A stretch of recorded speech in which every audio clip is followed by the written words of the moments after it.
These are critical hours right now. That top kill procedure is underway. We should know fairly soon whether or not it succeeds or fails. We're watching this very, very closely. No one is more concerned than our own James Carville, who's on the phone with us right now. James, you and your wife, Mary Madeline, had a chance to go out with the governor of Louisiana, Bobby Jindal, and see the disaster up close. I know you've seen it from afar, but tell our viewers what you saw, what you didn't see.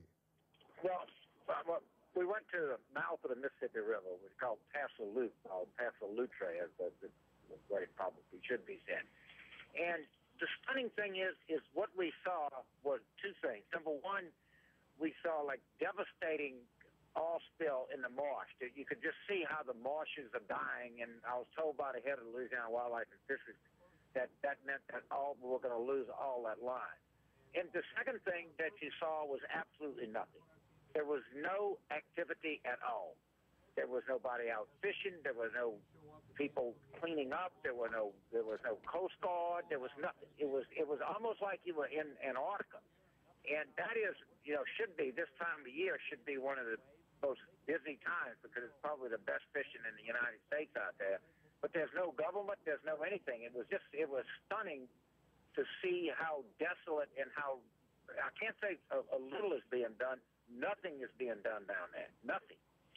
We spoke with the president of the Plaquemine Parish. He was with you, Billy Nungesser, and he was outraged at the Obama administration, the federal government, let alone BP. Specifically, though, the commandant of the Coast Guard, now retired, just had a change of command yesterday, Admiral Thad Allen, who's highly respected, as you well know, one of the distinguished Coast Guard leaders for many, many years. And he's just complaining that he doesn't feel that Thad Allen, the Coast Guard, are doing enough. I want to know how you feel about that. Well, yeah, I mean, first of all, Admiral Allen is one of the really true heroes of Hurricane Katrina. I mean, I was with Billy. I don't. They certainly feel like that BP. I think there's a real angst at BP, and that his point is, and I don't know if it's true, but it's certainly his point, is that the Coast Guard is deferential to BP. I think that this administration thinks that if it thinks it's in partnership with BP, I think that's an error. And by the way, I think when the president comes on Friday and he goes in those marshes, I think we're going to see the United States government swing into action in a way that we're not going to believe. I just really do think that the advice that the president is getting, that somehow or another BP wishes him or his country well, is seriously in error. Well, are you saying that the president of the United States has not been informed about this disaster appropriately, James? I really don't think that he has, because I think that when he comes down, and I hope he doesn't just go to Grand Isle, where BP knows that everybody is going and knows where the press is, and they go out in the marshes and see the destruction and see how vile the stuff is. I think the president is going to be one. I think he's going to be one angry puppy here, and I think he does care. Billy Nungesser says this, and everybody does. People in Louisiana, want this president down here. They want him to see what's going on. They a little flummox here that we haven't had more action, but boy, we really need this president's help, and I think we're going to get it when he comes down on Friday. So who do you blame, James, if you believe the president of the United States has been derelict and not up to this mission, at least so far? Who's to blame? Well, I don't want to say derelict and not up to the mission. I think that I don't know.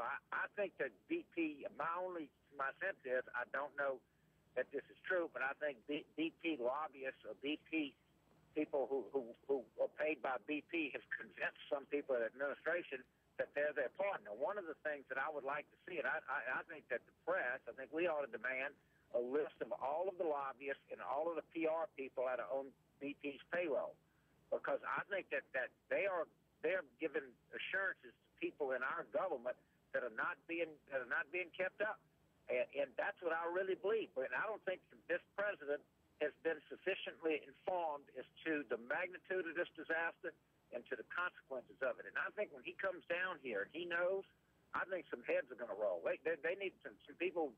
Some people have I think, poorly advised this president. Now, who they are, I don't know. If I did, I would name them. I promise you. But he is getting some advice here that I don't think, and I think that cabinet secretaries need to get out in these marshes and see the devastation and see how little is being done out there. I really do. James and his wife, Mary Matlin, together with Anderson Cooper and others, they went out with the governor of Louisiana, Bobby Jindal, to see this disaster. You want to make another point, James? Yeah, one point. Anderson has some video tonight, and anybody that has any interest in this or that country should watch it, because you're going to see stuff that you're not going to believe in terms of how bad this stuff is, and also the sundering silence, the inactivity out there.